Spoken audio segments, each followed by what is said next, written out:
En primer lugar, buenos días a todos, especialmente a las autoridades de Francia, autoridades de Uruguay, las delegaciones invitadas, los participantes de la delegación francesa, invitados y participantes aquí, bienvenidos a Uruguay.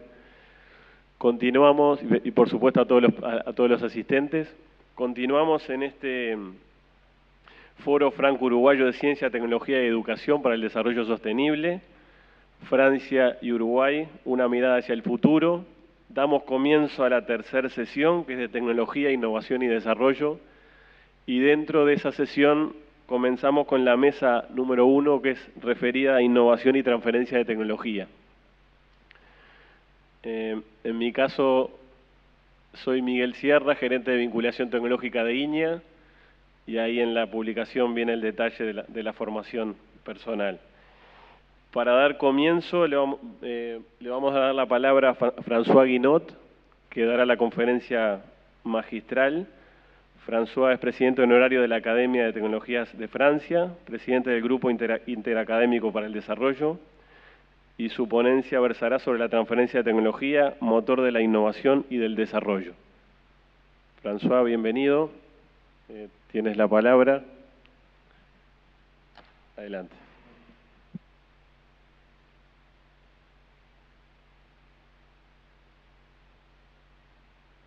A todos.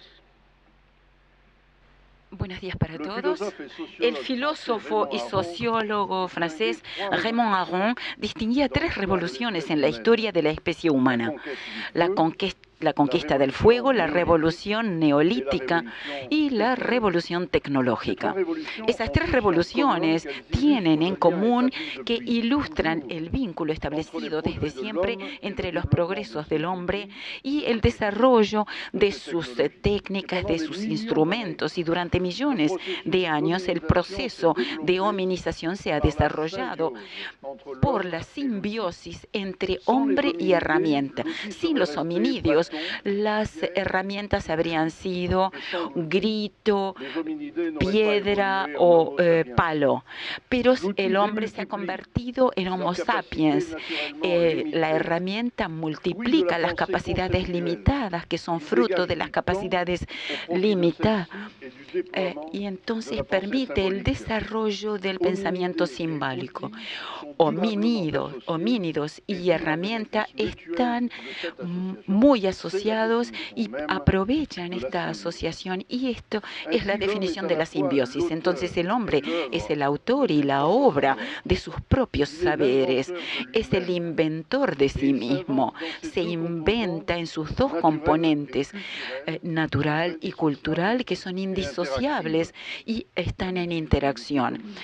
El dominio de una herramienta como el fuego, la esperanza de vida, aumenta al controlar las parasitosis mediante la cocción de los alimentos, permite la instalación en regiones nuevas además, y para grupos vinculados en la luz del fuego, la posibilidad de velar sobre el desarrollo de su pensamiento simbólico y de las mitologías que son fundamentales para la revolución. Más tarde el Homo sapiens se compromete en la negativa de estar frente al poder de la naturaleza.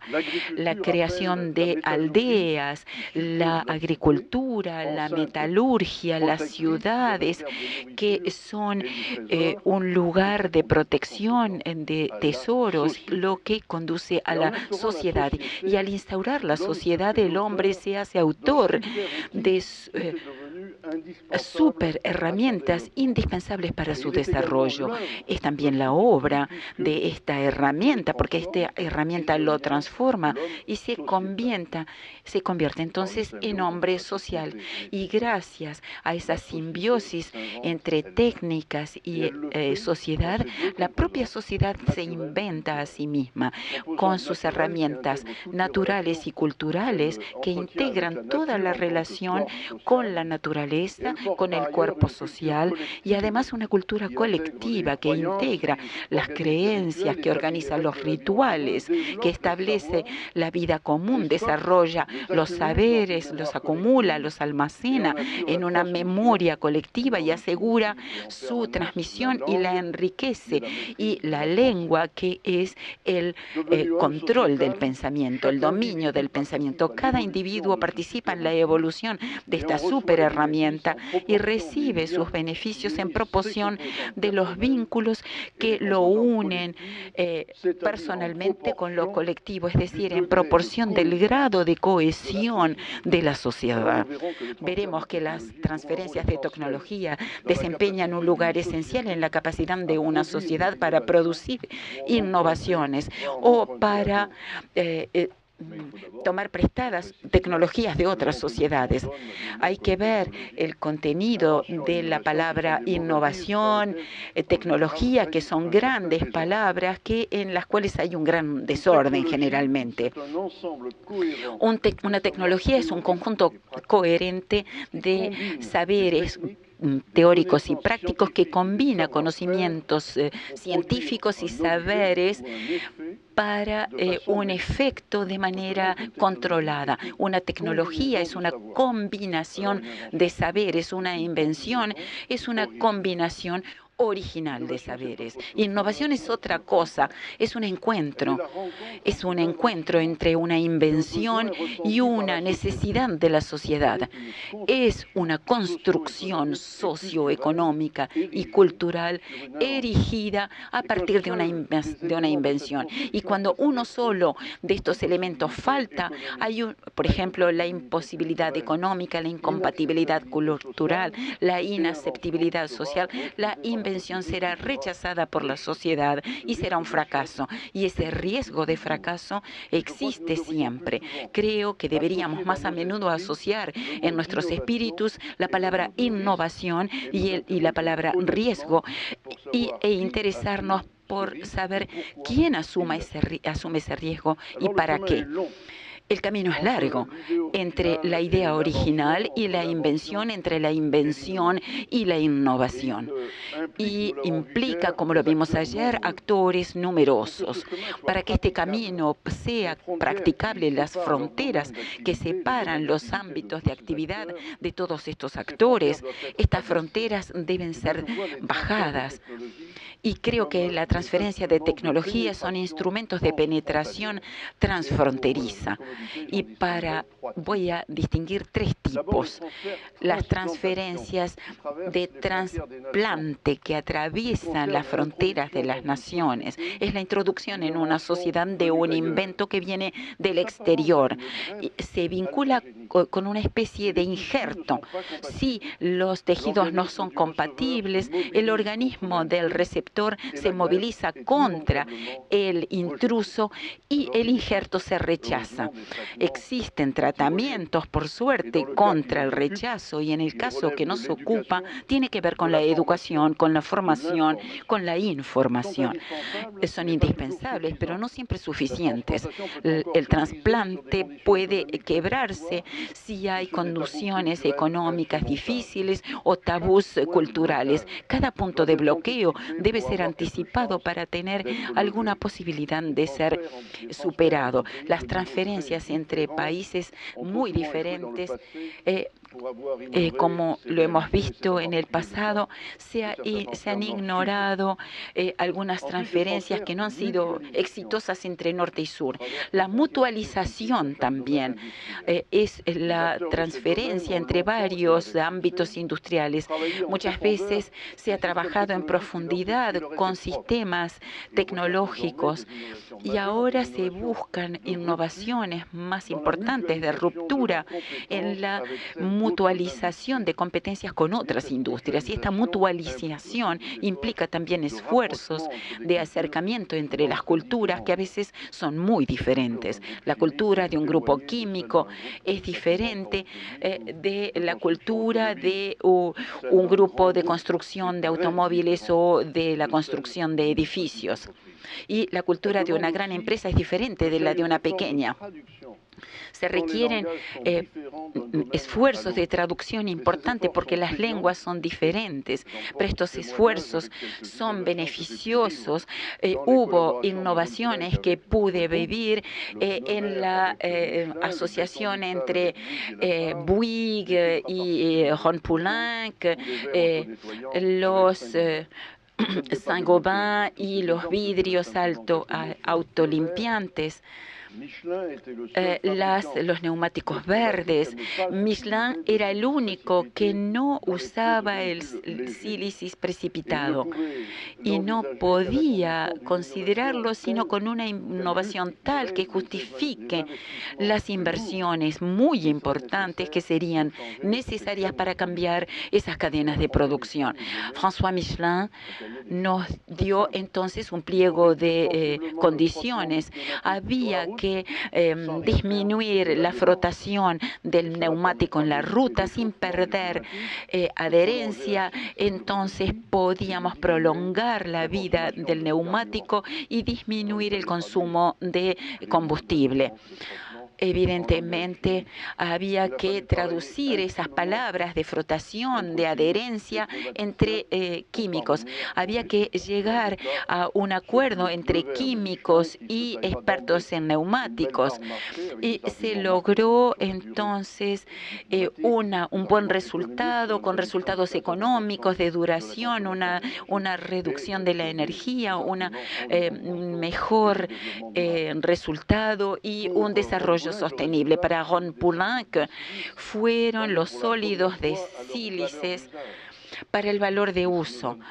Y esto nos permitió duplicar nuestra capacidad en Corea del Sur y en Brasil, construir una fábrica en China y en Estados Unidos y tener una actividad cuya rentabilidad pudo ser una actividad con futuro. Las transferencias de traslación permiten la permeabilidad de las fronteras entre investigación y desarrollo.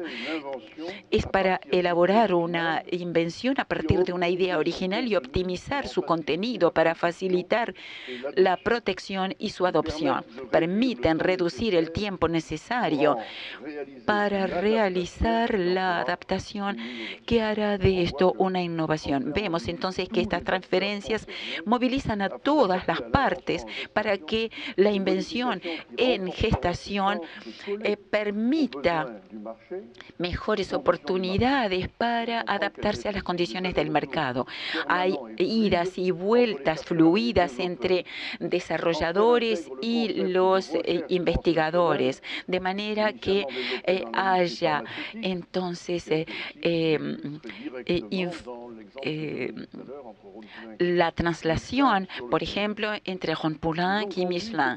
Estas transferencias permitieron profundos cuestionamientos de la organización de los sistemas de investigación y de desarrollo. El concepto de ecosistema y de innovación, con, por ejemplo, la organización de polos de competitividad o en el Instituto Carnot, viene justamente de esta idea y se han impuesto, podemos decirlo, para superar los arcaísmos ideológicos que oponen demasiado a menudo a los desarrolladores y a los investigadores. Se desarrolló también el concepto de creación de valores comunes que sustituyen la tradicional fractura de la valorización que estuvo en el origen de tantas frustraciones de los desarrolladores y de los investigadores para evaluar sus aportes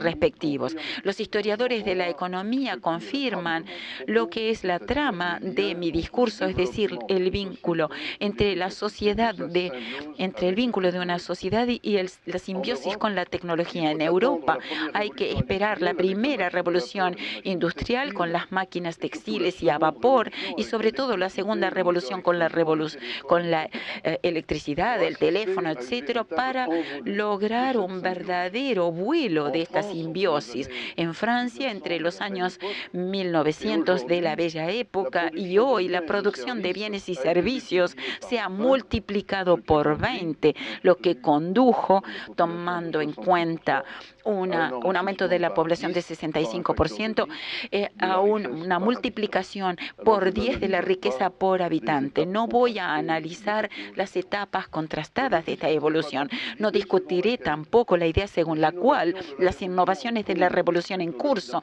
tecnología de la información y de la comunicación y biotecnologías digitales serían menos ricas como ganancia de productividad y de crecimiento. La Internet contribuiría menos que la electricidad. Estas tesis son muy discutidas en Estados Unidos por los especialistas de la productividad, por ejemplo, Robert J. Gordon, y también discutido el concepto del estancamiento celular que estaría amenazando el siglo actual. Pero esto no contradice nuestra tesis de la simbiosis, porque la innovación verdadera será el factor positivo del desarrollo, a pesar de que haya otros frenos. Yo quisiera sencillamente compartir con ustedes algunas observaciones que me parecen importantes,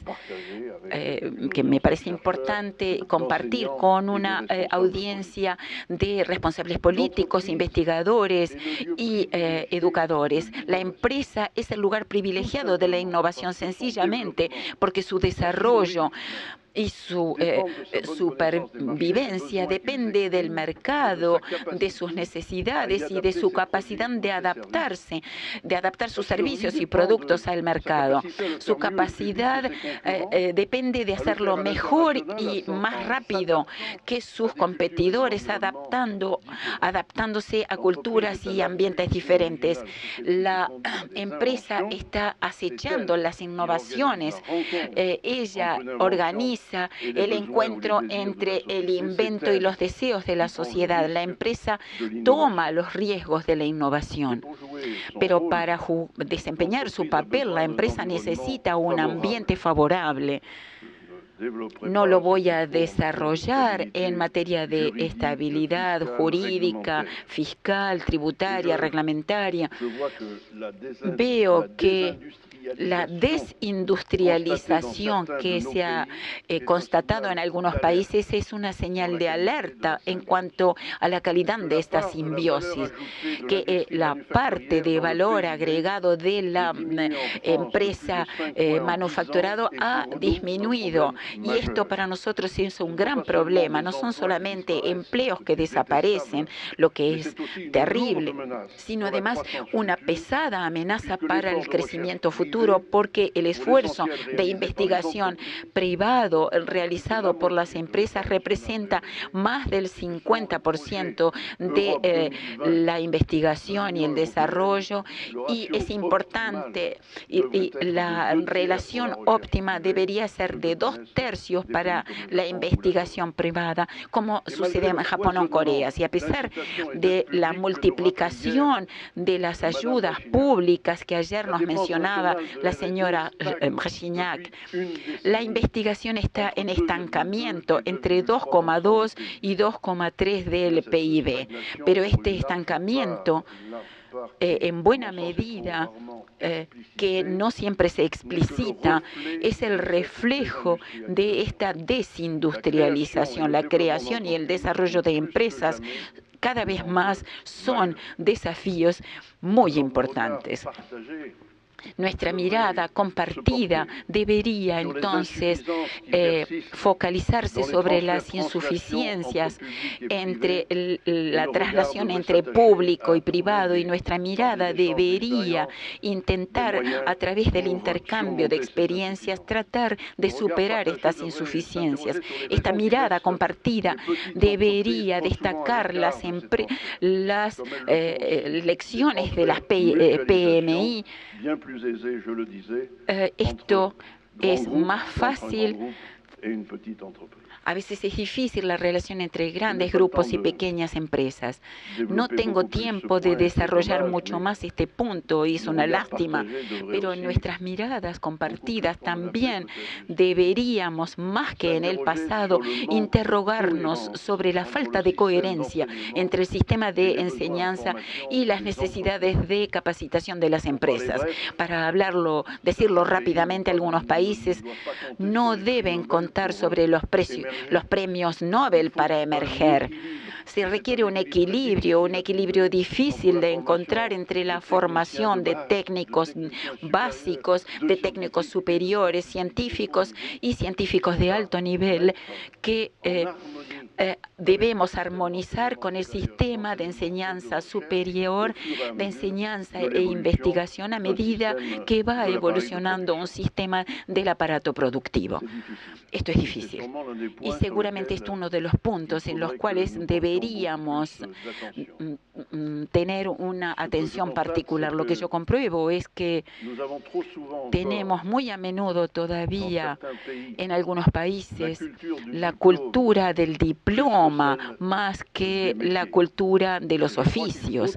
Y creo que hay que encontrar un mejor equilibrio entre la cultura de los diplomas y la cultura de los oficios. En resumen, hay que promover una cultura de empresarial e industrial que sigue siendo insuficiente. Y no me digan que hay una oposición entre el desarrollo de una cultura científica y una cultura empresarial. No, es lo contrario. La cultura empresarial es la continuación de la científica y la condición del mantenimiento de las capacitaciones. La simbiosis supone la cohesión de la sociedad. Las ciencias y las tecnologías desde hace varios siglos han estado al servicio de una filosofía que los superaba. El progreso del que eran instrumento le daba a la sociedad el sentido de que estaba forjando su cohesión. Pero el progreso se ha desplomado con el comunismo, con el nazismo y por la desafección frente a las religiones de la salvación. Ciencia y tecnología parecen hoy obrar para el desarrollo de su propia potencia separada, pero esto genera temores que ya no se saben controlar. Las autoridades políticas o de los expertos han sido cuestionadas. Y esto se ha asociado por una serie de precauciones y se ha rechazado la propia investigación que conduce a la innovación. Y hablo de lo que sucede, por ejemplo, el rechazo de la tecnología de los organismos genéticamente modificados. Y entonces la innovación es rechazada y esto es la negación del espíritu de empresa, es un veneno para la simbiosis. Y por otra parte, hay que decirlo también, la innovación muchas veces está desviada. Hay excesos del sistema económico que conducen a ciertas empresas a hacer innovación por la innovación. Ya no responden a necesidades, sino al marketing, a grandes gastos de marketing superiores al costo del desarrollo y de la investigación. Crean deseos artificiales en un conformismo social frente a una obsolescencia programada que son una injuria para el desarrollo sostenible. Los discursos sobre el abandono de los jóvenes frente a los estudios científicos hay que ponerlo en este contexto. Análisis más finos podrían mostrar diferencias entre la atracción de los estudios profesionalizantes y los estudios generales. Hay que restaurar la cultura de los estudios empresariales. Esto sería más eficaz para evitar ese abandono de los jóvenes frente a los estudios empresariales y científicos. La revolución científica anunciada por Raymond Aron está dentro de una especie humana que pronto tendrá 9.000 millones de más que en la época de Malthus. Y entonces la especie humana frente a esta revolución tecnológica, la especie humana se convierte en especie caótica que no encuentra la cohesión necesaria para su desarrollo. 2 de los 3.000 millones de habitantes nacerán en los países pobres. Saludo al ministro porque voy a hablar de África. La emergencia de los países concernidos es necesario para la concretización de un verdadero desarrollo sostenible. África, señor ministro, está frente a este problema. Habrá 1.000 millones de habitantes más. La pobreza va retrocediendo en África, pero en valores absolutos el número de pobres aumenta. El potencial de África es tan inmenso como sus problemas y es interés de los países ricos y emergentes contribuir con África, movilizar los saberes para hacerlo y transferirlos según modalidades nuevas. La urgencia es absoluta. El tiempo ya no permite transferencias clásicas que podamos acompañar con tratamientos antirrechazo. Debemos comprometernos en un verdadero co-desarrollo con los países africanos, es decir, definir con ellos los contenidos para darles a esas transferencias y para integrarlos en la sociedad, ya sea salud, educación, enseñanza, investigación, infraestructuras, urbanización o industrialización.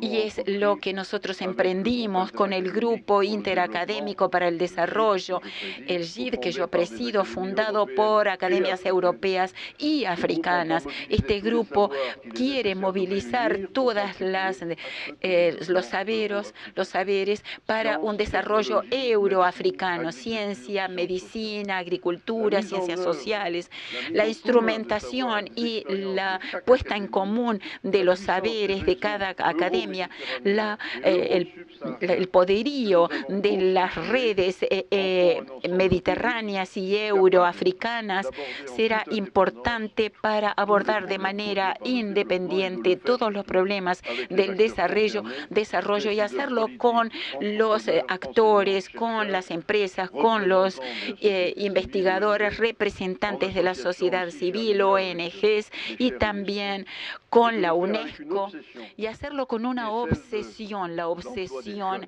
de emplear a los jóvenes, porque este es el problema de nuestro futuro común y hay que tener presente que solo habrá empleo sostenible si es rentable, y entonces la industrialización y la creación de empresas está aquí presente. Evidentemente no tengo tiempo para describir las acciones programadas con nuestros amigos africanos y para nuestros intereses recíprocos. Yo los voy a enviar de g-i-org. En este sitio habrá más información. Yo les hablé de innovaciones frugales y de lo que podrían representar como valores comunes entre países desarrollos y países que van hacia la emergencia. Pero debo terminar. Esto muestra una solidaridad nueva que podemos fundar. Y esto será el cimiento del desarrollo sostenible que debe comprometer a toda nuestra sociedad. El GID va a poner en marcha una reciprocidad tripartita entre África hacia Europa. Es bueno, como lo hacemos aquí, intercambiar experiencias y opiniones, pero no deberíamos también emprender acciones comunes entre estos dos países que tienen las mismas las mismas aspiraciones de libertad. El JID está pronto para hacerlo. La hipersociedad caótica mundial sufre más que nuestras sociedades de la falta de cohesión y de la falta de sentido. Que cada sociedad y que en cada sociedad, cada persona humana acceda a un nuevo grado de libertad, que cada sociedad contribuya a la marcha de todos los seres humanos a la plenitud de la humanidad. Eso es lo que nosotros queremos lograr por la educación, las ciencias y la tecnología. Este es el nuevo ideal de progreso capaz de aportar a nuestras acciones y a nuestras sociedades el sentido que les falta y sobre el cual deberíamos todos encontrarnos. Muchas gracias.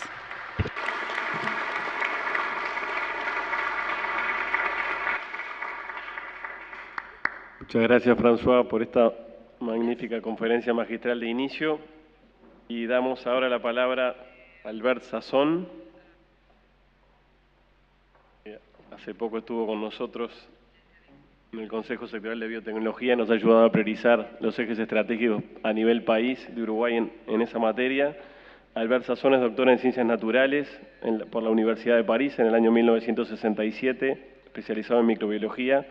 Luego de una carrera en la Facultad de Ciencias de Rabat, donde fue docente y decano, ingresa en la Organización de las Naciones Unidas para la Educación, Ciencia y la Cultura, en la UNESCO. Es presidente de la Asociación Bio-Euro-Latina y presidente de la Junta Directiva de la Norman Borlaug Instituto for Global Food Security, en Inglaterra. Albert, muchas gracias. Tienes la palabra. Buen día. Muchas gracias, Miguel, y muy buenos días a todas y todos. Y ante todo, bueno, primero, como estamos en Uruguay, voy a hablar en castellano. Segundo, voy a hablar de biotecnología más que todo y tal vez de bioeconomía, si tengo un poco de tiempo, porque tengo solamente 15 minutos. Y por otro lado, y ante todo, quiero realmente y sinceramente agradecer a las autoridades uruguayas y francesas que me permiten de nuevo de estar con vosotros y de participar en este coloquio, en este encuentro franco-uruguayo para ver cómo podemos diseñar otro futuro a esta cooperación científica y tecnológica entre las dos academias y los dos países. Y necesito, por razones obvias de sinceridad, de decir a mi amigo de siempre, el doctor Ricardo Ehrlich, ministro de Educación y Cultura, mis más sinceros agradecimientos por estar contigo, Ricardo, hoy día y también en julio pasado. Precisamente mi punto de partida de mi ponencia es 22-23 de julio de este año en la ciudad de Montevideo, en un foro nacional de biotecnología que se organizó a la iniciativa del ministro Ehrlich y de otros de sus colegas, otros ministerios, para precisamente ver dónde estaba el Uruguay en biotecnología, no en ciencias de la vida, en biotecnología, lo que no es lo mismo. Y, por supuesto, ver si se hacían cosas. Tuvimos 3 días de un real foro. Era un foro, no como ahí. Es decir, que la gente hablaba, discutía, criticaba y a veces con una cierta tensión. Y la idea era de si al final podríamos tener algo como un plan, un borrador, un esbozo de plan estratégico de 4 o 5 años para guiarnos hacia este famoso valor agregado del cual Gerardo Caetano ha hablado tanto ahí, porque de eso se trata. Si hacemos biotecnología, es para producir algo que se vende, que es útil a la sociedad, que puede ser competitivo en el mercado nacional, regional e internacional. No se trata solamente de acumular publicaciones de calidad en revistas con comité de lectura, todo esto está bien.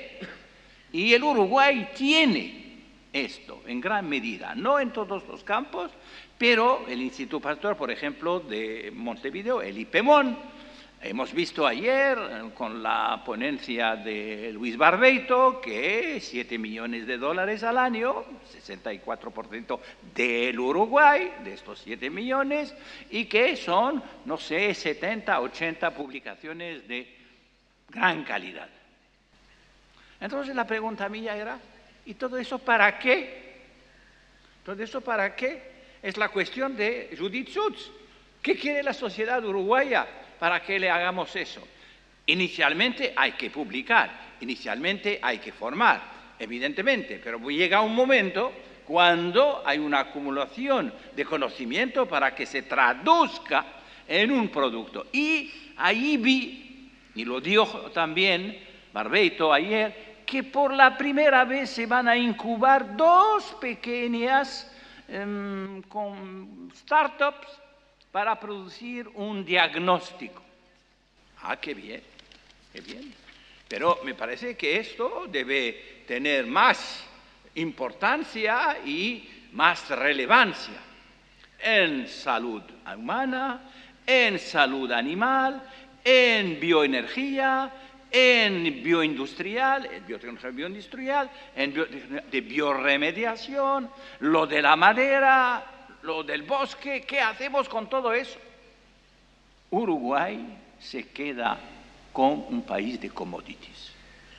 Hay que decir la verdad. Pero tiene el potencial en recursos humanos, en institucional. Este Consejo Sectorial de Biotecnología es una maravilla, hay que utilizarlo. Hay un Consejo Sectorial de Farmacia o de Farmacología, muy bien. Hay tantas instituciones, hay la Universidad de la República, el Instituto Clemente Estable, el IPEMON y otras cosas. Es decir, que tenemos en este pequeño país una serie de criterios, de requisitos que normalmente deben llevarnos al tema de hoy, de la innovación. Innovar es hacer algo más que descubrir, transformar algo de calidad, de resultado de ciencias de la vida, en algo beneficioso para la sociedad. Un diagnóstico, sí. Un diagnóstico más preciso, más eficiente, que es una innovación. No la tenemos todavía. Mira, en toda la parte sanitaria, donde Uruguay es reconocido como un país importante de ganadería, de producción de carne, qué bien. Pero todavía tenemos leucosis bovina, que es una enfermedad grave y que no permite exportar animales de pie, porque hay países que, los países, por ejemplo, islámicos, árabes, quieren el animal de pie para poder sacrificarlo ellos. Entonces, antes que salga el animal, tenemos que dar al importador la prueba que esté exenta de leucosis bovina. ¿Cómo hacerlo? Si no tenemos un buen diagnóstico, seguro, como dicen los ingleses, reliable, confiable. Y eso es factible. Entonces, ¿qué estamos esperando? Después del coloquio tuvimos una serie de reuniones, tuvieron los amigos, una serie de reuniones en salud animal, en salud humana, y todavía no sale el plan estratégico. Mientras que el entorno político es favorable, tenemos ahora una continuación del gobierno anterior. Tenemos siempre la ley de promoción de la biotecnología en el Parlamento todavía. Y hay que, el gobierno nuevo la aprueba, porque sería el entorno, digamos, político favorable para dar un empujón importante. Entonces, tenemos este gran reto de transformar buena ciencia en buenos productos. ¿Cuándo digo eso? Lo digo porque es factible, no es una cosa inalcanzable como ir a marzo, no, porque al lado tenemos un entorno regional interesante. Por eso el doctor Ehrlich aceptó mi idea de invitar a unos expertos de países vecinos, de la Argentina, de Brasil, de Chile. Y fíjense, en estos países hay innovación biotecnológica, existe. Por la primera vez, la Argentina va a poder vender una soja, una variedad resistente a salinidad y a sequía. Y con un método de desarrollo que es diferente de lo de la gran compañía Monsanto. Es decir, es su innovación, es su propiedad, es su trabajo. ¿Y por qué lo hicieron? Porque combinaron la empresa Bioceres con la Universidad del Litoral. Y ahí es un ejemplo extraordinario de la bisagra, de la articulación. Entonces, las compañías, las empresas uruguayas no quieren atreverse, no quieren invertir, no quieren asociarse para hacer precisamente este trabajo en común. Brasil ha aislado un frijol resistente a un virus que es el más común de los viruses del frijol, pero son ellos los brasileños que lo hicieron, no Monsanto. Y este va a ser comercializado el año próximo. Un maíz resistente a la sequía, lo hicieron los mexicanos a partir de un excelente trabajo de genómica vegetal. Aquí, la vid Tanat, se hizo el genoma, pero entonces, ¿qué esperamos ahora para pasar a pescar los genes y utilizarlos para otras cosas? Producción de polifenoles, lo que sea. Es decir, entrar en lo que llamamos la bioeconomía, es decir, que poco a poco estos productos pesan en el Producto Interno Bruto del país, como en Cuba. En Cuba, la Cuba, 11 millones de habitantes, que produce cada año 250 millones de dólares de productos, medicamentos exportados. Exportados. Es decir, que es el tercer rubro detrás del níquel y del turismo. ¿Por qué? Porque un hombre que se llama Fidel Castro, en 1986 invirtió 200 millones de dólares suyos. Nadie lo prestaba dinero a este señor. Y fue un riesgo. La palabra riesgo la utilizamos ayer y también François Guinaud la utiliza. Hay que arriesgarse, hay que tomar este riesgo. Y el propio Fidel Castro me preguntó, profesor, ¿estoy haciendo una buena inversión? Le dije, no soy profeta, pero me parece que sí. Y la historia nos ha enseñado que muy bien. Y cuando hablé con el presidente Mujica, fue muy impresionado de lo que vio en La Habana. Precisamente es una transición, es una transformación que es factible. Y nadie me puede negar eso. Entonces, en salud humana, ayer hemos visto un excelente plan cáncer, que hasta cierto punto parece ser como el plan cáncer francés, que es a otro nivel. Pero me pregunté, ¿y por qué han elegido el cáncer del pulmón y no el cáncer de mama? ¿Por qué han elegido el linfoma en vez del cáncer de la próstata? Entonces, me preguntaba estas cuestiones para ver cómo van a hacer que este plan cáncer se transforme en algo precisamente concreto. Por ejemplo, plataforma oncogenética, para ver si podemos tener un diagnóstico precoz, pero de tipo genético y no de tipo escáner. Ahí será la diferencia y ahí será la biotecnología. Hemos visto bonitas cosas ayer, pero que se quedan al nivel de las propuestas, al nivel de la organización, al nivel de las publicaciones, pero que no han todavía hecho el salto cualitativo para transformarse en productos. En salud animal, el país tiene esta reputación, esta gran fama de un país de ganado. Muy bien, pero hay enfermedades que hay que diagnosticar. Eso es una posibilidad. La segunda posibilidad, una vacuna. No decir 10 vacunas, una. En 5 años la producimos y son capaces de hacerlo. Pero es una meta. Diarrea, por ejemplo, de bovinos. No, tenemos vacunas contra diarreas humanas, rotavirus, etcétera. ¿Por qué no en la parte animal? Allí creamos valor agregado. ¿Por qué el animal está mejor? Su salud es mejor, su carne se venderá mejor, etcétera, etcétera. Minería. Bueno, el ejemplo chileno está ahí. La biolixiviación del cobre, claro, son casi 20% ahora de la producción de cobre total del país. Salmonicultura. Este país no puede hacer piscicultura. Salmonicultura de primera, con vacunas, con todos los trabajos que precisamente desembocan. Claro, cooperan con Marine Harvest, que es el más grande de Noruega, pero no importa, aquí también empresas pueden cooperar. La madera, biocombustible. Pero ¿a qué precio vamos a producir este etanol celulósico? Cuando ahora el barril de petróleo está a $75. El país no produce petróleo. Si el país decide que es una decisión política para reducir o eliminar su factura petrolera, es otra cosa. Eso fue la decisión de Brasil en 73, cuando se lanzó en el programa Alcohol. Eso sí, eso puede ser una decisión.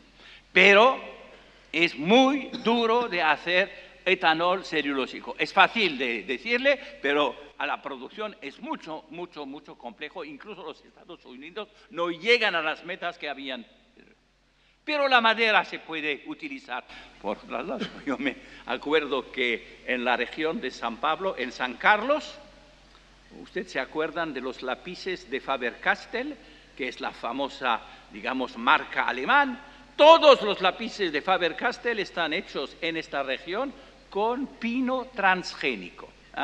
No se come, pero pino transgénico, fantástico, es la madera de los lápices, pero también madera puede ser fuente de energía.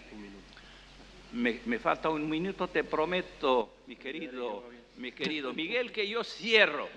Y cierro para decir que este país debe y necesita absolutamente hacer este salto. Tiene las condiciones. Si las condiciones no son suficientes, hay posibilidades de ensancharlas, de agrandarlas. Tiene la voluntad política, me lo parece. Y no es solamente cuestión de dinero, es cuestión de fijarse un plan, seguirlo y obtener los resultados. Y en biotecnología es posible y lo hemos repasado. Entonces, querido Ricardo, te lanzo un llamamiento que es la hora de pasar a la acción. Los discursos ya los hemos hecho, ya sabemos lo que hay que hacer y que ahora es que solamente hacer este plan, definir las metas, tenemos la gente buena y adelante para la innovación y para añadir este valor agregado para que el país salga de esta etiqueta de país de commodities. Porque si la soja ha bajado de 500 a 350, bueno, la soja tuvo también su hora de gloria. Es que cuando se vendía a 500 o a 600, había que utilizar este dinero bien, porque de los impuestos, los argentinos lo despilfarraron, en vez de invertirlo parcialmente en el descubrimiento, en la ciencia, en la innovación, y no solamente pagar la deuda del Estado.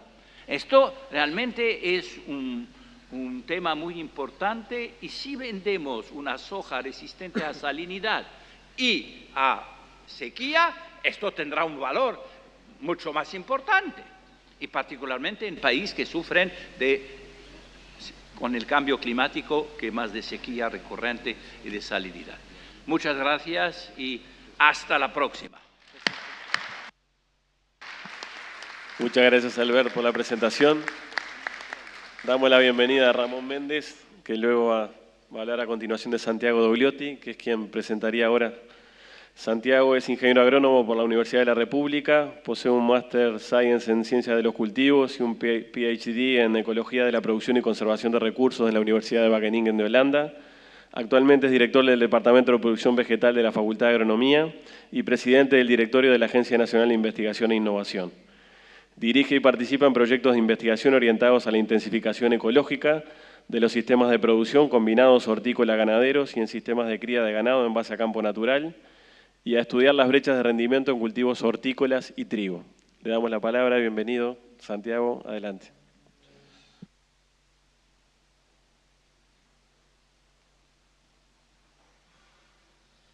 Bueno, buenos días para todos. Muchas gracias por la invitación a participar en este foro. La debilidad del Sistema Nacional de Innovación del Uruguay es un problema que se viene diagnosticando desde hace décadas. Inmediatamente de terminar la dictadura se suceden serie de diagnósticos en los cuales se señalan las distintas causas que tiene esa debilidad, se proponen caminos de solución, y todas ellas tienen un conjunto importante de causas estructurales, pero estas que están señaladas acá son causas que están en todos los diagnósticos. La debilidad del sistema de investigación, de la debilidad de la capacidad de generar conocimiento, la incapacidad de las empresas, de la industria, de los sectores productivos de identificar necesidades tecnológicas y traducirlas en demandas de tecnología hacia los sectores que producen conocimiento, y sobre todo esa fractura, esa brecha, esa incomunicación o falta de relación entre la academia, de alguna manera, o los sectores que generan conocimiento y desarrollan tecnología, y los sectores que la demandan o los usuarios de esa tecnología. Todos estos diagnósticos se hicieron partiendo de la premisa de que no hay desarrollo sin innovación. Eso ha estado en el discurso de todos los sectores políticos desde hace mucho tiempo, y es algo que nadie discute. Y en base a ese diagnóstico, digamos, se genera a partir de 2008 una serie de cambios o esfuerzos distintos para generar un cambio en este problema, o sea, empezar a solucionar este problema de la falta de dinamismo innovador en el Uruguay, entre los cuales, bueno, cosas importantes que están señaladas ahí, además de que hay muchas otras, es el aumento, en este periodo se duplica la inversión productiva. El gasto estimado en ciencia y tecnología pasa de 160 a 390 millones de dólares, se genera toda una institucionalidad nueva, el Gabinete Ministerial de Innovación, se reformula o se rediseña el CONICYT, se crea la Agencia Nacional de Investigación e Innovación, se desarrolla y se aprueba el Plan Estratégico Nacional en Ciencia, Tecnología e Innovación. Y en particular, desde que la ANI empieza a funcionar, desde 2008 hasta el 2013, se ejecutan 120 millones de dólares de apoyo a actividades de ciencia, tecnología e innovación, básicamente 27 millones dirigidos específicamente a la promoción de innovaciones orientadas al sector productivo, 60 millones de dólares en promover la investigación y 18 millones de dólares en la formación de recursos humanos. Sin embargo, todo este esfuerzo, digamos, y todos estos cambios todavía, por lo menos, no se reflejan o no hay señales de que haya un cambio de tendencia, de que haya un cambio de comportamiento en esos problemas que tenía o esas debilidades que se señalaban anteriormente en el Sistema Nacional de Innovación. Y bueno, los resultados de las encuestas de innovación realizadas en la industria, en el sector de industria, en el sector de servicios, muestran un poco eso, ¿no? Muestran que no hay un cambio real en el comportamiento innovador o en la innovación en el Uruguay. Lo mismo vemos desde la ANI. Si ustedes ven toda la evolución de la demanda en los instrumentos que están dirigidos específicamente al sector productivo, a fomentar la innovación, a promover la innovación, vemos que no hay un aumento en la demanda en este periodo, y todos ellos son instrumentos que terminan ejecutando mucho menos presupuesto del que tienen asignado. O sea, se da la paradoja de que hay recursos para invertir en innovación, para apoyar la innovación, y no hay demanda para esos recursos. En particular, nos preocupa y llama la atención la línea violeta acá abajo, que me tapan las banderas, no puedo señalar bien, que refleja aquellos proyectos que son justamente que promueven la vinculación entre la academia, los sectores de generación de conocimiento, y la industria o los sectores productivos, en los cuales se producen, son instrumentos de alianza, instrumentos de fondos sectoriales de la modalidad 2, o sea, aquellas modalidades que apoyan las alianzas para desarrollar tecnología, para desarrollar conocimiento entre el sector productivo y el sector de generación de conocimiento. Sin embargo, por ejemplo, en lo que es los instrumentos de apoyo a la investigación específicamente, lo que hemos visto es que sí, que desde la academia, desde los grupos de investigación, ha habido una capacidad de respuesta muy rápida a la mayor disponibilidad de instrumentos de apoyo a la investigación. Y hemos visto un aumento sostenido de la demanda.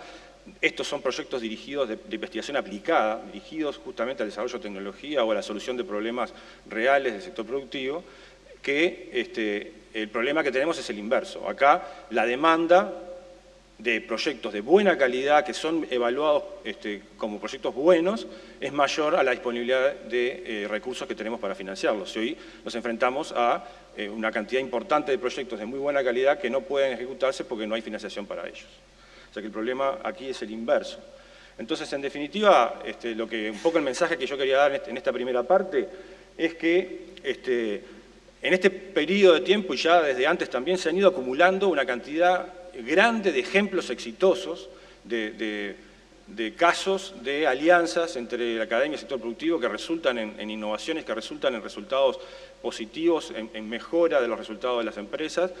Muchos de ellos han sido resaltados y puestos como ejemplo por la ANI con el premio Nova, pero es claro que todavía persiste una desconexión entre esos sectores y una falta de dinamismo innovador, o sea que en definitiva hemos generado un montón de ejemplos interesantes, demostraciones de que se puede, pero no un cambio de tendencia, ¿no? Tenemos la percepción también de que hemos sido un poco más exitosos, por más que hay que seguir trabajando en eso y mucho, en dinamizar el sector y fortalecer el sistema de investigación, pero no así el sistema de innovación. Y que, en definitiva, la hipótesis que estoy planteando y que va a justificar lo que sigue de la presentación, que la limitante fundamental no está por el lado de aumentar la cantidad de recursos, que igual hay que hacerlo, es necesario, ni en inventar instrumentos nuevos o los instrumentos que tenemos readecuarlos, rediseñarlos o promocionarlos más, hacer que esos instrumentos se conozcan más, todas líneas en las cuales vamos a seguir y hay que seguir trabajando, pero que creo que es claro de que eso es condición necesaria, pero para nada suficiente. O sea que hay que hacer algo diferente a lo que venimos haciendo, eso es claro. ¿Qué tenemos que hacer diferente? Bueno, eso yo no lo voy a contestar en los pocos minutos que me quedan, ni que me dieran todo el día tampoco lo podría contestar, pero creo que hay algunas experiencias que muestran, por lo menos, o señalan hacia un camino que deberíamos recorrer y que deberíamos profundizar. Y eso es lo que voy a tratar de hacer, presentarles brevemente dos experiencias que tienen algunas premisas básicas comunes a esas dos experiencias, por más que son completamente distintas una de la otra, y es que un poco cuando hablamos de innovaciones hay como dos mercados de innovaciones.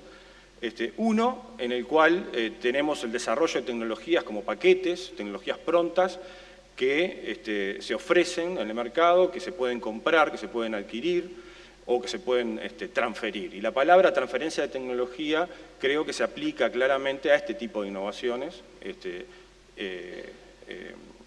pero hay otro tipo de innovaciones que para desarrollarse inevitablemente requieren la interacción y el trabajo conjunto entre quienes ofrecen conocimiento o desarrollan tecnología y quienes la necesitan o son los usuarios de la misma. Ese tipo de innovaciones no son innovaciones en las cuales se ofrecen tipo tómelo, déjelo como paquete, sino que son innovaciones que se desarrollan en un proceso interactivo, que no se pueden diseñar en forma externa a los sistemas en que van a operar y que por lo tanto se deben adecuar a las necesidades y al contexto particular en que los usuarios están trabajando y tienen que operar, ¿no? Para ese tipo de innovaciones, en mi opinión, la palabra o el concepto de transferencia de tecnología no se aplica y están mucho más cercanas a la idea de extensión que predomina en las universidades latinoamericanas, o por lo menos la idea de extensión post-Pablo Freire, o a una idea más de co-desarrollo y co-innovación. Otra cosa importante es que para todo cambio innovador o toda innovación de este tipo requiere un cambio en las conductas de las personas que hacen las cosas. O sea, innovar es cambiar la forma en que hacemos las cosas. Y para cambiar la forma en que hacemos las cosas necesitamos aprender. O sea, nadie cambia si no aprende, si no lleva adelante un proceso de aprendizaje. Y por lo tanto, este proceso de generación o co-desarrollo de tecnología debe estar enfocado como un proceso de aprendizaje en el cual los actores que participan en él aprenden y cambian la forma de hacer las cosas, tanto los que generan tecnología como los usuarios de la misma. Entonces acá tengo dos experiencias para presentar. Una que es una línea de trabajo que viene desarrollando la Facultad de Agronomía junto con el INIA desde hace muchos años, en la cual lo que nos planteamos es contribuir al desarrollo sostenible de la agricultura familiar, partiendo de la base de que todos los actores que están alrededor de la agricultura familiar, en particular las propias organizaciones de productores, las gremiales de productores, los sectores políticos o los sectores públicos que trabajan con la agricultura familiar, siempre han enfatizado y se han centrado en los problemas de contexto, o sea, los problemas de acceso a mercados, los problemas de acceso a la tierra, los problemas de acceso a agua y recursos productivos, los problemas de acceso a asistencia técnica, como los grandes problemas de la agricultura familiar. Y se han olvidado o se ha relegado los problemas internos a las propias empresas. Y esta línea de trabajo lo que ha enfatizado es justamente eso, parte de la hipótesis de que aún en el contexto desfavorable, aún en la limitación enorme de recursos que disponen este tipo de empresas, hay un montón de cambios e innovaciones que se puede hacer a la interna del sistema que pueden redundar en una mejora muy importante de los resultados que esas empresas tienen. Y básicamente este proceso es un proceso de co-innovación en el cual partimos de generar interés en las organizaciones de productores primero. Una vez que generado ese interés, en el cual todavía no hay claro qué es lo que se va a hacer como innovación, se genera un proceso sistémico, digamos, que enfoca a todo el sistema de producción, la empresa como conjunto, en el cual se caracteriza, se diagnostica, se rediseña, se implementa, se evalúa la implementación y se vuelve a rediseñar el sistema de producción en un proceso interactivo con los propios productores, en los cuales en cada etapa hay una instancia de acuerdo, de discusión, en la cual se acuerda cómo se va a seguir en la etapa siguiente. Y este proceso ha demostrado en los estudios de caso que hemos desarrollado hasta ahora con el INIA y con la Facultad de Agronomía, una capacidad muy importante de cambiar y de impactar en los sistemas de producción. Uno de los resultados más importantes es que la mayoría de las empresas con las que trabajamos fueron capaces de implementar una cantidad muy importante de los planes que se realizaron, o sea que lo que se planificó, las tecnologías que se propusieron, los cambios que se propusieron, fueron realmente implementados por las empresas y que eso resultó en más del 50%, en el caso de los sistemas hortícolas, ganaderos, más del 50% de aumento del ingreso familiar y de aumento en la productividad del trabajo, 40% de aumento en los rendimientos de los cultivos principales, reducciones importantes en las tasas de erosión, mejoras importantes en la calidad del suelo en cuanto a almacenamiento de carbono orgánico. O sea que esa mejora se hizo inclusive con mejoras en los impactos ambientales de los sistemas. Sí, ya termino. En sistemas de ganadería de cría, que son los más importantes en la agricultura familiar del país y muy importantes en la economía nacional, estamos teniendo resultados similares con mejoras importantes en la producción de carne, en el porcentaje de preñez, en el ingreso neto por hectárea, que todo esto redunda en mejoras en el ingreso familiar, ¿no? Y eso en plazos muy cortos de tiempo para lo que son los ciclos agropecuarios, estamos hablando de 2 o 3 años. Otra experiencia para mí importante que yo la encuentro, por más que se dirige a empresas completamente distintas en un ámbito, un sector económico completamente distinto, creo que es una experiencia en la cual no podemos mostrar resultados todavía porque es una experiencia que recién está dando sus primeros pasos, que es el Centro de Extensionismo Industrial, una iniciativa que se ha desarrollado a instancias del Ministerio de Industria, Energía y Minería, de la Cámara de Industrias del Uruguay y de la Universidad de la República, y que de alguna manera también busca promover un proceso, un círculo virtuoso dentro de la industria, que es contribuir que las pequeñas y medianas empresas identifiquen sus necesidades tecnológicas, puedan traducir esas necesidades tecnológicas en demandas tecnológicas y esas demandas tecnológicas puedan vincularse con la oferta de conocimiento y puedan generar un proceso de co-desarrollo de esas soluciones, y en caso de que no haya oferta, y haya debilidades en ese lado, que bueno, que eso también se señale y se identifique, ¿no?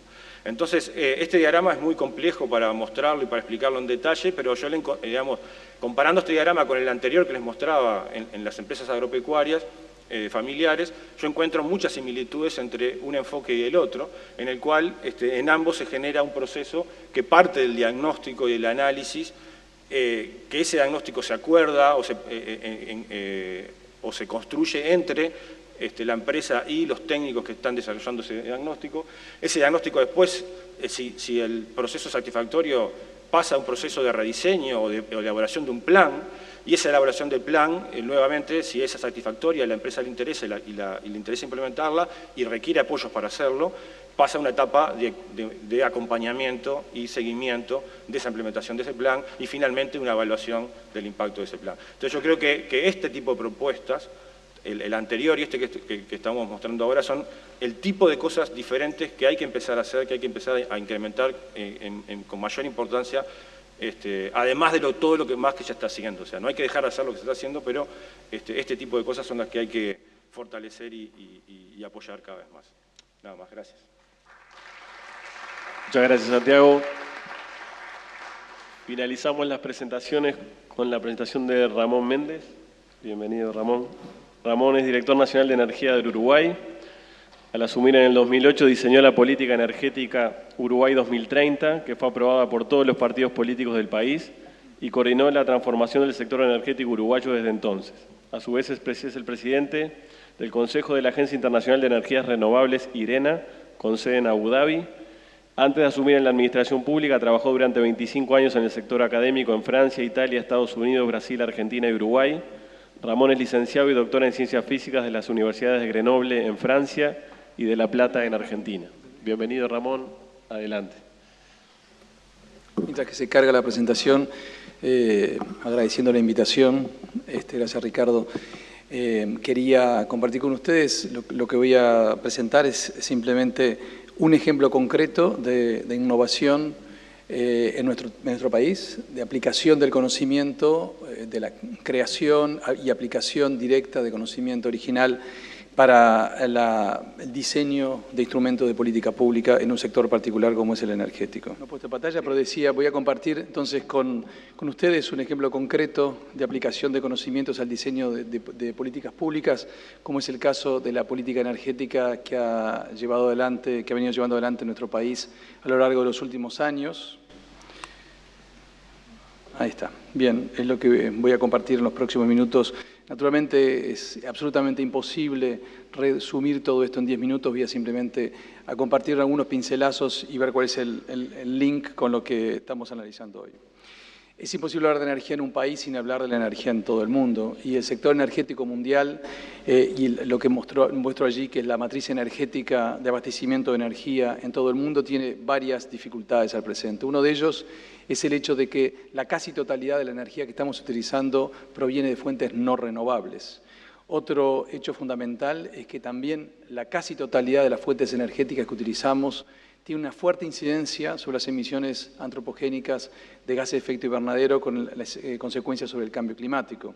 Y otro hecho central que no podemos eludir es el vínculo fortísimo entre energía y desarrollo, debido a que prácticamente un porcentaje muy importante de la población mundial tiene un acceso muy deficitario a la energía, y esto nos lleva a una concepción que es con la cual construimos todo un análisis en nuestro país, que es que la energía es necesariamente un asunto multidimensional que abarca aspectos tradicionales como los económicos, los tecnológicos, los geopolíticos, pero que no podemos hacer un diseño de ninguna política energética sin analizar, sin incluir los temas ambientales, los temas sociales, los temas culturales, en definitiva, y aspectos centrales como los éticos en relación a lo que quedan para las futuras generaciones.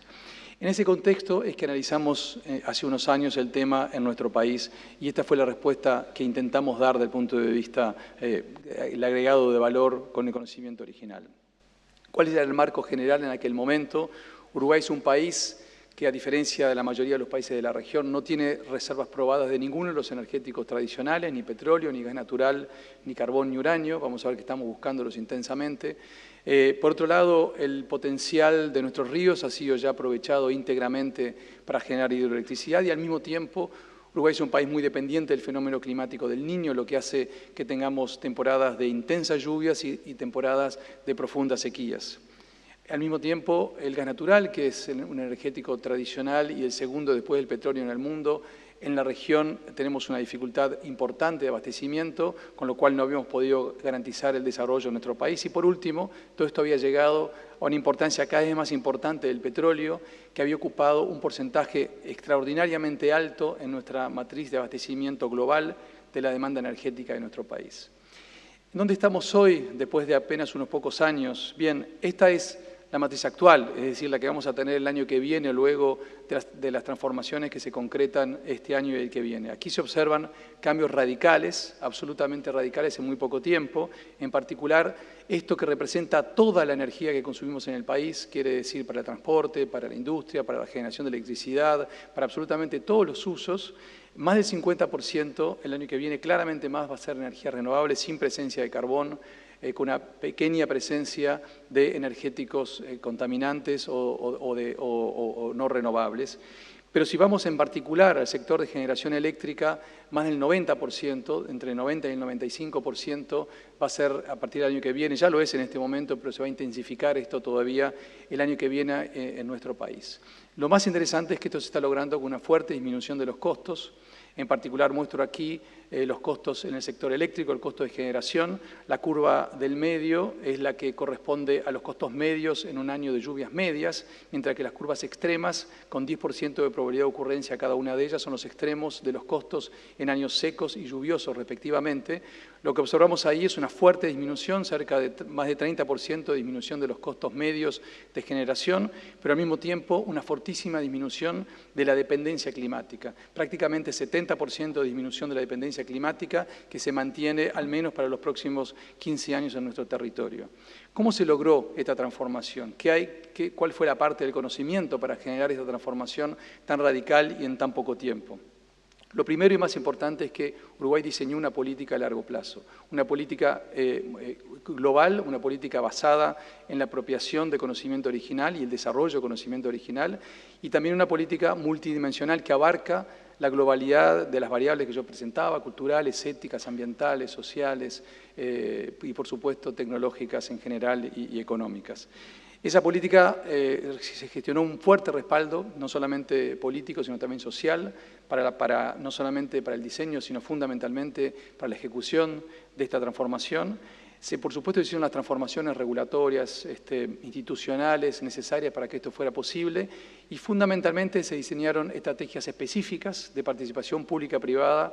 En nuestro país tenemos dos grandes empresas públicas dominantes en el sector, la Empresa Nacional de Petróleo y la Empresa Distribuidora de Energía Eléctrica, y vamos a ver cómo esta transformación fue posible gracias a la potenciación que esas dos empresas públicas realizaron en el vínculo con el sector privado. Pero fundamentalmente, lo que se diseñó en todo este proceso que yo estoy mostrando aquí y sobre todo en la puesta en funcionamiento es que las decisiones políticas se basaron fuertemente en el conocimiento y en la innovación tecnológica. Esa fue la clave como para que esta transformación se diera de una forma tan radical y tan adaptada, desarrollada específicamente para las necesidades y el contexto de nuestro país.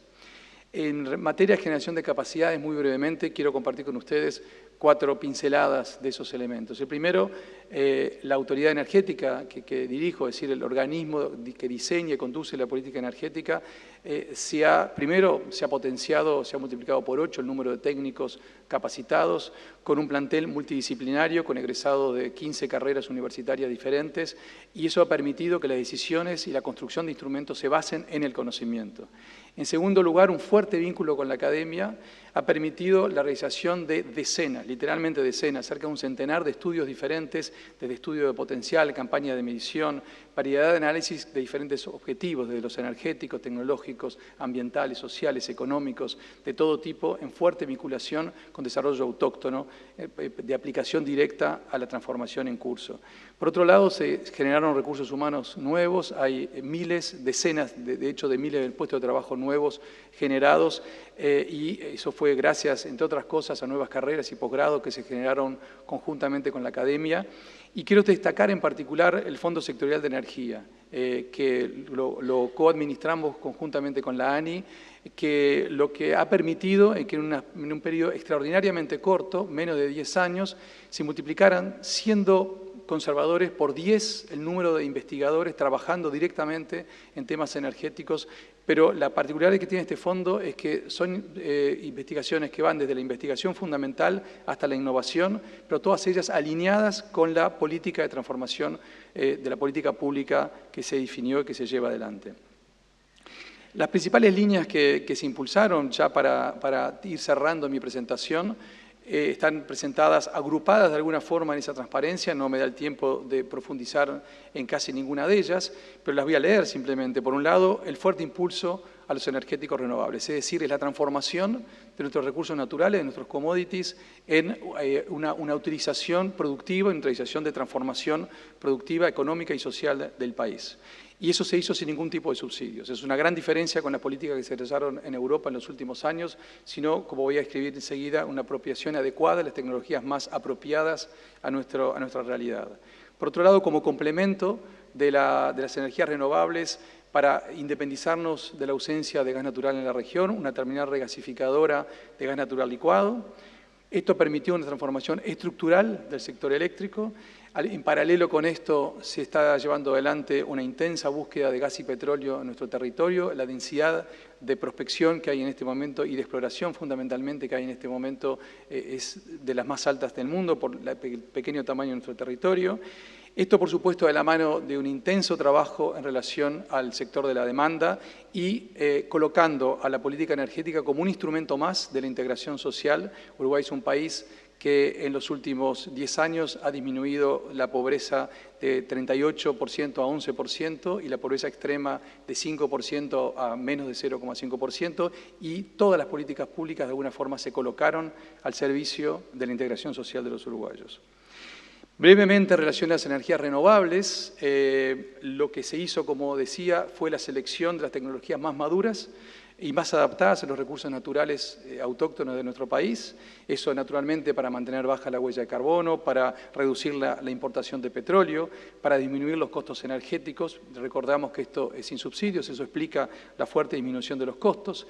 Esto permite estabilizar las tarifas, mientras que en el resto del mundo el 85% de la energía depende de commodities, que a la larga terminan subiendo sus costos. En nuestro país, basado en las energías renovables y en particular los biocombustibles en el sector del transporte, permiten que a la larga, sí hizo nuestro país una apuesta, como hizo Brasil, claramente como reclamaba el conferencista anterior, nuestro país ha realizado una apuesta clara en relación, como hizo Brasil hace 30 años, para impulsar la transformación y con la apropiación de conocimiento. Y por supuesto todo esto ha permitido y sigue permitiendo el desarrollo de capacidades nacionales, transferencia de tecnología. En muchísimos de estos emprendimientos, más del 60% de la inversión es a partir de componente nacional, lo cual hoy incluso estamos exportando conocimiento que en áreas que eran totalmente inexistentes en nuestro país hace apenas unas decenas de años. Esto, naturalmente, lo que apunta es el aumento de nuestra soberanía como país, pero fundamentalmente de la soberanía energética. Y el segundo punto que quiero mencionar es el de la transformación estructural del sector eléctrico. Uruguay no tiene en la base ni centrales a carbón ni centrales nucleares. Lo que está en la base de nuestro país es el viento. La fuente fundamental de generación de energía eléctrica es la eólica, con un seguimiento de la energía hidráulica que, como mostraba en la gráfica anterior, permite alcanzar cerca del 90% de la generación eléctrica, complementado con residuos de biomasa y con gas natural. Esto, naturalmente, era una primicia a nivel mundial, exigió profundos estudios técnicos en contacto de técnicos extranjeros con técnicos nacionales, un rediseño radical de la forma de despachar la energía eléctrica y de los criterios de expansión de las redes eléctricas. Esto se dio en la mano de un fuerte aumento de la interconexión regional, de la eficiencia energética y, como decía, de las posibilidades de gerenciamiento de la demanda. Esta gráfica muestra muy brevemente lo que es en muy poco tiempo el cambio de nuestra matriz de generación, con la desaparición de los derivados de petróleo y la imponente presencia de la energía eólica y de la biomasa y la emergencia del gas natural a partir de la regasificadora del año que viene. Y al mismo tiempo muestra esta gráfica la continua disminución de las tarifas a partir de la disminución de los costos relativos de generación. Y al mismo tiempo y en paralelo a esto, una fuerte disminución de las emisiones de gases de efecto invernadero. Esto muestra el comparativo de lo que hubiera sido el escenario tendencial hasta el 2030 y la reducción de 85% de las emisiones por encima de las ya bajas emisiones del sector energético de nuestro país. Mientras que en el mundo las emisiones de gases de efecto invernadero de origen humano son cerca del 80% de las emisiones, en nuestro país menos del 20% de las emisiones provienen específicamente del sector energético. Esto fue posible debido a que justamente la coparticipación pública-privada, la fuerte presencia de las empresas públicas en nuestro país, potenció la inversión privada, más de 7.000 millones de dólares invertidos en apenas un periodo de 5 años. Esto es un número altísimo para nuestro país. Es cerca del 3% del Producto Bruto Uruguayo que todos los años se reinvierte en esta transformación energética, y esto en una tercera parte con fondos públicos y unas 2/3 partes aproximadamente con asociación pública-privada. Esto quintuplica lo que es el promedio del ratio inversión en el sector versus Producto Bruto promedio de nuestra región. Esto ha sido posible con un fuerte liderazgo del Estado, incentivando de esta forma la participación privada al servicio de una política pública, pero fundamentalmente esto ha sido posible porque se colocó el conocimiento al servicio de una transformación estratégica del país. Yo quiero terminar con una última transparencia mostrando algunos de los desafíos tecnológicos que tenemos por delante, muchos de los cuales vamos a precisar no solamente de nuestros recursos humanos propios, sino también de la interacción con otros expertos de otras regiones del mundo. Cito simplemente muy brevemente algunos ejemplos. Esta incorporación de altas fuentes de contenido con generación intermitente, que al ser intermitente y distribuida exige procedimientos novedosos que hasta ahora no se han desarrollado en el mundo. Es un tema tecnológico extraordinariamente desafiante. Por otro lado, desarrollar tecnologías adaptadas a nuestra realidad nacional es un desafío propio en el cual tenemos mucho camino por recorrer. Menciono en particular los biocombustibles lignocelulósicos y de tercera generación, donde hay esfuerzos muy importantes, hay una masa crítica que se ha ido desarrollando, por un lado a través de nuestra empresa ALUR, pero por otro lado a través del Fondo Sectorial de Energía, donde cada año se financian cerca de 10 proyectos de investigación, de análisis de alternativas de desarrollo de segunda y tercera generación. Por otro lado, para una matriz tan dependiente del estado del tiempo, tenemos que profundizar nuestro conocimiento de pronósticos de corto plazo. Tecnologías de almacenamiento de energía, también para un país con tanta energía intermitente es fundamental. El uso de las smart grids para gerenciamiento de la demanda es fundamental para una cantidad de cosas. Por ejemplo, vamos a poder, como reclama el ministro de Ganadería saliente y entrante, tenemos que agregarle un nuevo piso al campo a través del riego. Esta transformación hace posible tener riego a bajísimo costo, gerenciando adecuadamente la demanda. Pero también sobre otros sectores, el impacto sobre la movilidad, la cantidad de opciones que se nos abren con esta nueva matriz de generación, el uso de los biocombustibles, del gas natural, de la electricidad para el transporte, el desarrollo de celdas de combustibles, pero también aspectos de logística como la optimización de modos y otros aspectos en los cuales es posible continuar agregando conocimiento para el diseño de políticas y la transformación del país. Y por supuesto hay una larga lista de aspectos, de desafíos ambientales vinculados a todo esto, de los cuales, para concluir, insisto, nos beneficiaríamos fuertemente de la interacción entre, en particular, las comunidades uruguayas y la comunidad francesa. Muchísimas gracias. Muchas gracias. Muchas gracias, Ramón. Bueno, pasamos a intentar hacer la síntesis. Después de aquí le voy a un circo de mago, porque en 5 minutos sintetizar las diversas exposiciones. Creo que lo más importante es resaltar la multidimensionalidad que se le ha dado al tema, y me parece que si tomamos ingredientes de las distintas presentaciones, creo que tenemos un cóctel bien interesante para lo que es el repienso de todo el tema de ciencia, tecnología e innovación en Uruguay y a nivel general. François Guinot nos hablaba de la simbiosis en el ser humano, que se concibe como inventor en sí mismo entre lo natural y lo cultural.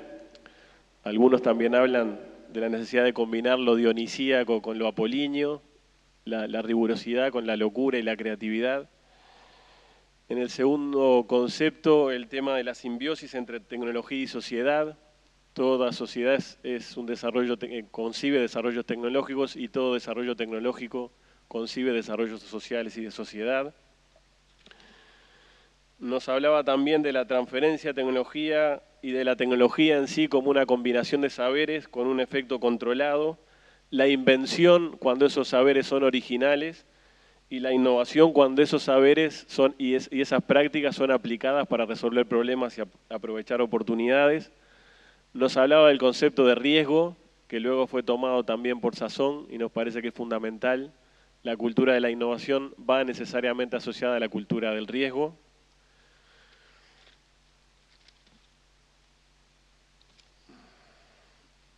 También nos hablaba Guinot de la cultura del diploma y la cultura del oficio, creo que eso también lo tenemos.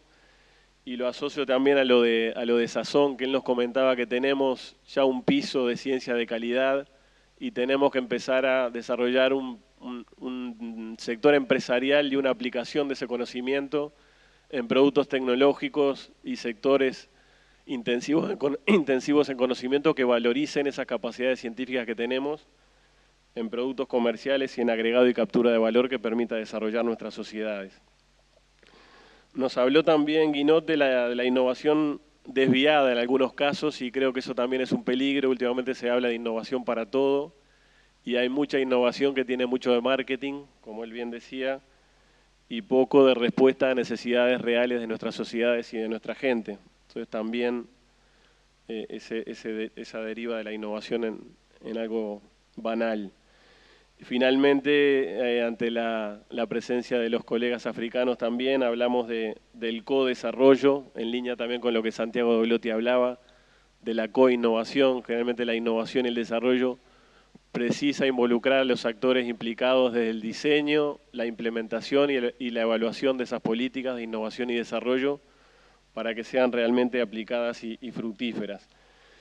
Santiago, bueno, Sazón ya lo he reiterado, él ya lo hemos tenido en el Consejo Sectorial de Biotecnología y él permanentemente nos ha pedido y ha remarcado lo que dice aquí.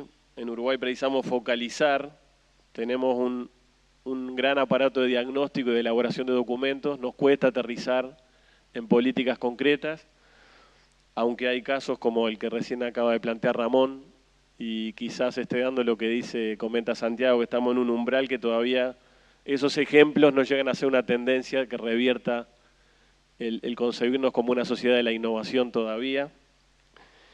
Y pone ejemplos de distintos países de la región que sí lo han podido hacer. O sea, el tener recursos naturales no debiera ser una condena para vivir solamente de commodities, sino que puede ser una perfecta plataforma para desarrollar a partir de ahí una diversificación de la matriz productiva y una sociedad de la ciencia, la tecnología y la innovación. No debieran verse como antagónicos, lamentablemente muchas veces se ve así.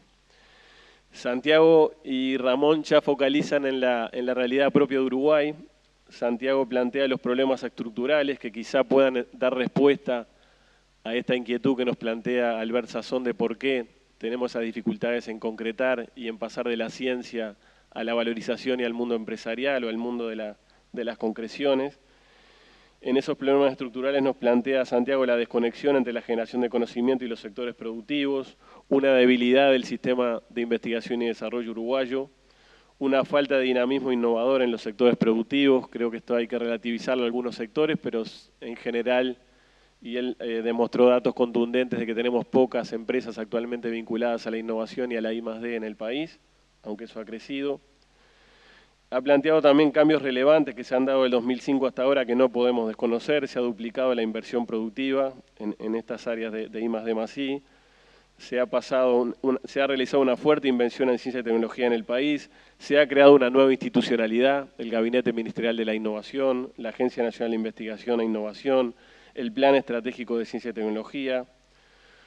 Como que se han dado pasos bien interesantes en esa dirección.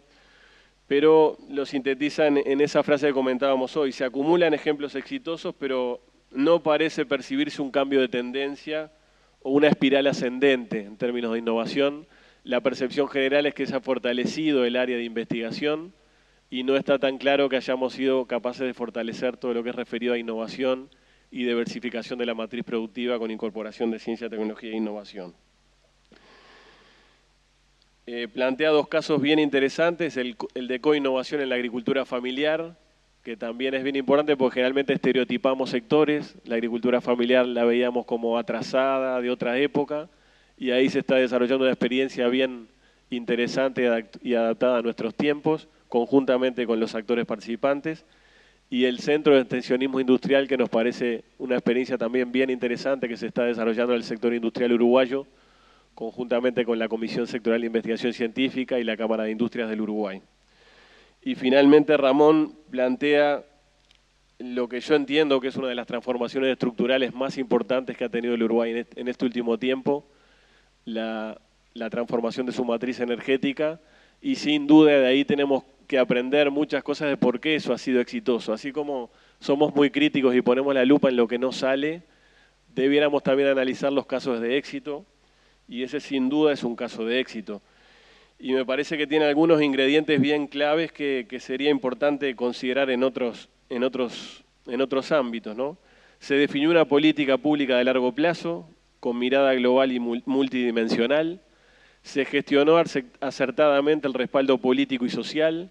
Se desarrolló un marco institucional y regulatorio adecuado. Se diseñaron estrategias exitosas de participación público-privadas. Se generaron capacidades propias con vínculo con la academia, con la formación a nivel del equipo de Ramón, de un equipo multidisciplinar altamente capacitado. Se generó todo un entorno de nuevas carreras y posgrados, formación de recursos humanos en torno a estas políticas, y hubo también una fuerte apuesta de inversión, el Fondo Sectorial de I+D+I, con participación pública y de empresas privadas. También un fuerte rol de las empresas públicas, que también creo que es un actor que muchas veces no asociamos a la investigación, desarrollo e innovación, y en nuestros países parece y debe ser un actor clave. Finalizo por acá, me parece que los ponentes han sido de excelente calidad y hemos intentado en estos breves minutos sintetizar lo esencial, y creo que quedan las presentaciones para compartir luego. Muchas gracias a todos.